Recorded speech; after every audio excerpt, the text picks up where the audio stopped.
người, chào mừng mọi người đến với kênh YouTube của Hana Giang Anh.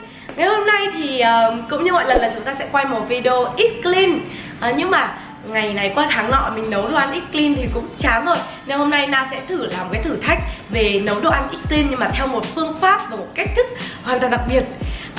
Chắc là trong nhà mình thì ai cũng có nồi cơm điện cả đúng không? Nhưng mà không phải là ai cũng biết tất cả những cái cách sử dụng của nồi cơm điện.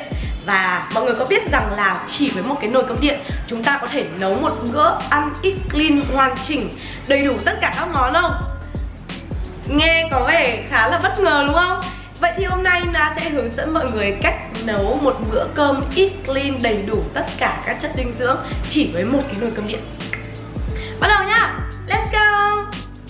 Rồi hiện tại thì là Na đã sơ chế xong tất cả mọi thứ. Những thứ mà Na chuẩn bị ngày hôm nay là có một là gạo lứt này. Gạo lứt trắng này thì là Na mua của một bạn hội viên, thực ra là trainee của Na ở Inspire.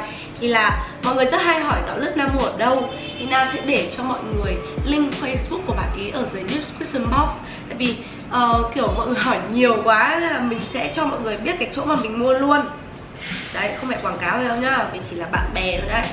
Tiếp theo là Na có 3 quả trứng gà ta này.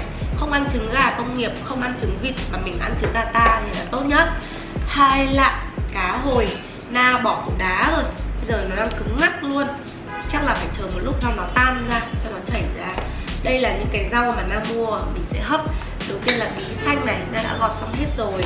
Đây là đậu bắp này, đậu đũa này, hành lá băm ra để làm trứng này, và 3 loại phô mai. Thì cả 3 loại phô mai này thì Na mới ăn cái loại mozzarella. Na mua cả 3 loại phô mai để trộn vào nhau ấy, xem như thế nào. Phải thử thì mới biết được. Với cả bơ president để cho vào trứng nữa. Rồi, bây giờ thì Na sẽ bắt tay vào làm nhá. Mọi người hay hỏi là Na nấu gạo lứt thế nào để vừa mềm vừa thơm ấy. Thì cách nấu thực ra rất là đơn giản. Na không cần phải ngâm trước đâu, mà Na sẽ cho lượng nước lên gấp rưỡi.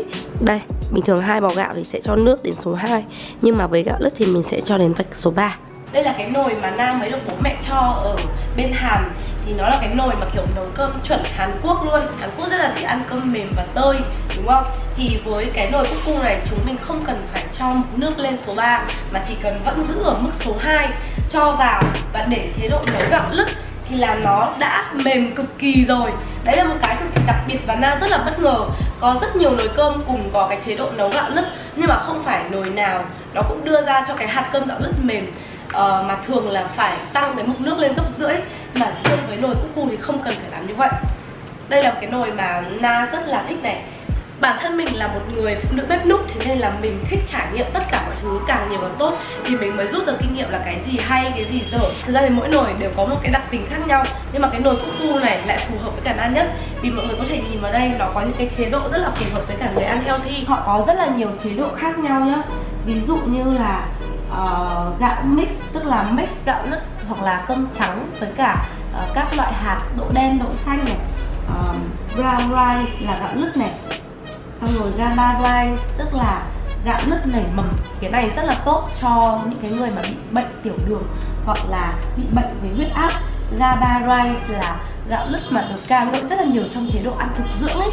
Bình thường thì mình sẽ ngâm gạo lứt khoảng một thời gian dài và nó sẽ nảy mầm lên, thì ăn thế là nó rất là tốt. Tuy nhiên là nếu mà mình sử dụng cái chế độ gaba rice trong nồi cơm cuckoo này thì không cần phải ngâm trước nữa, và nó sẽ tự nấu để nó nảy mầm lên. Bình thường khi mà ăn cái chế độ hạt nảy mầm như thế thì mọi người sẽ thấy là hạt rất là khô và sượng.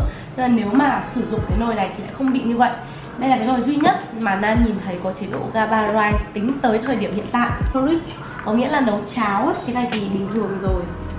Nurangji thì Na không biết đọc, nhưng mà cái này có nghĩa là kiểu nấu sushi ấy.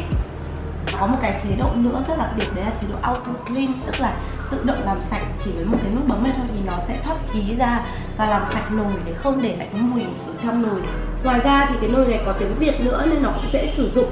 Tuy nhiên là mình vẫn phải đọc kỹ cái bảng hướng dẫn sử dụng nhé. Đây là cái nồi cơm rất là đặc biệt mà nếu như mà mình không đọc kỹ hướng dẫn sử dụng, không nấu đúng như những gì mà họ hướng dẫn ở trong cái bảng hướng dẫn sử dụng ấy, thì chất lượng gạo ra nó sẽ không được ngon nhí đâu. Bây giờ Na sẽ chọn chế độ brown rice. Đây là nồi cơm điện áp suất nên mới có thể nấu cơm được mềm đến thế. Nó khác với cả nồi cơm điện bình thường. Nó là nồi áp suất mọi người ạ. Thế nên nó sẽ có một cái khí vang phụt lên ở đây. Thì nó rất là đặc biệt. Thế nên là chúng mình có thêm một cái chế độ khóa lại. Thì khi mà khóa lại thì mới bắt đầu nấu. Và lúc đó thì mình sẽ không thể mở ra nữa, để đảm bảo an toàn cho bọn trẻ con ấy. Mở ra này. Đó, thì bây giờ Na sẽ cho cái sửng hấp này vào trong và Na xếp các loại rau lên trên.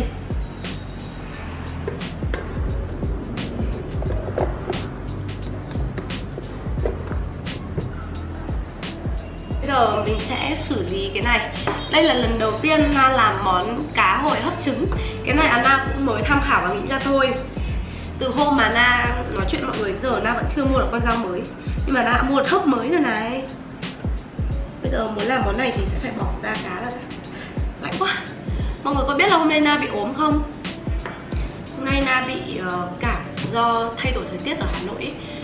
Tự nhiên nó đổi vèo phát từ mùa hè sang mùa thu.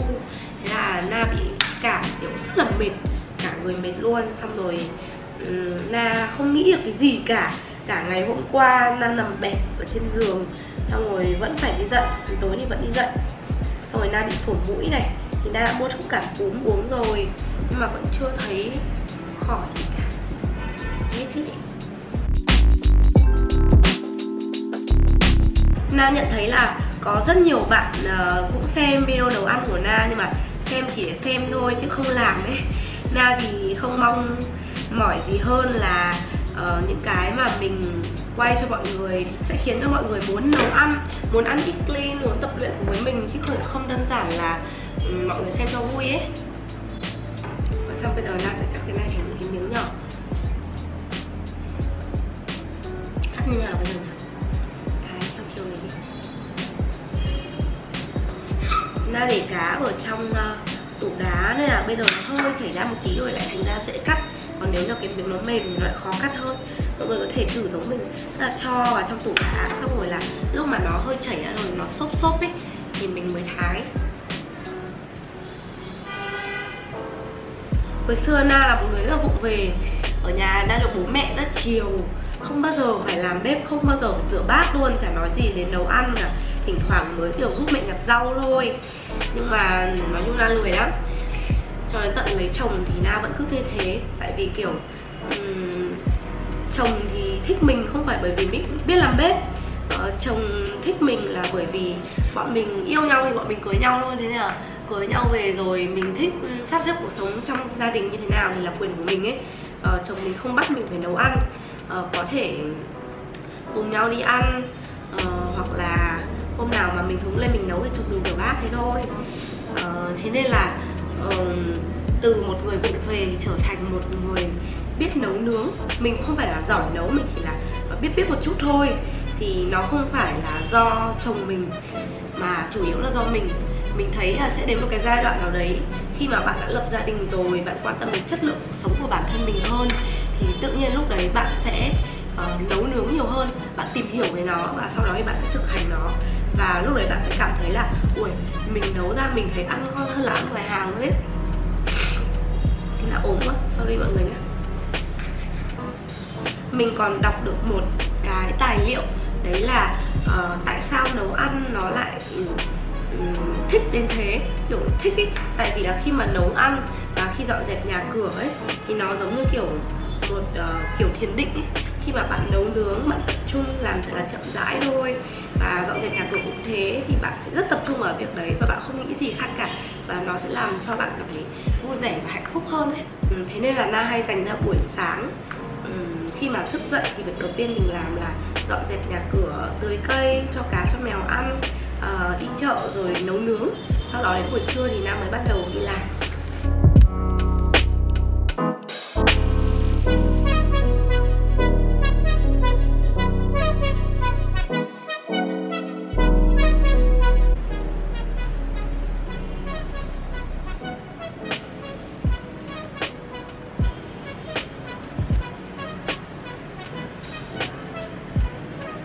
Xếp cá quanh bát.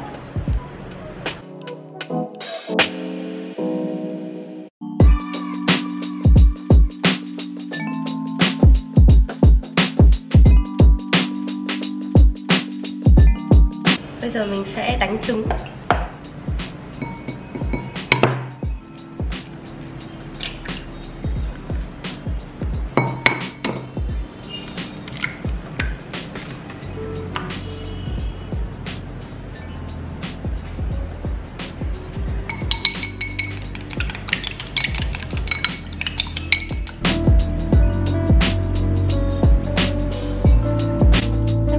Thì mình đã thử và mình thấy cái phô mai này nó không được ngon lắm đâu mọi người ạ.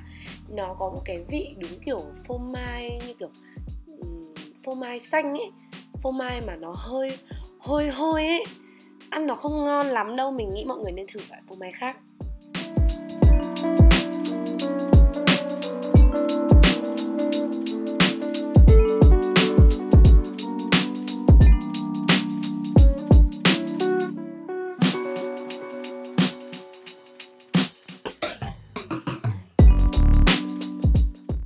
Còn đây là lá basil nha các bạn. Lá này hay sử dụng trong mì Ý đấy. Cơm xong rồi thì mình cũng bỏ ra khỏi nồi để sử dụng nồi hấp cá trứng nhé.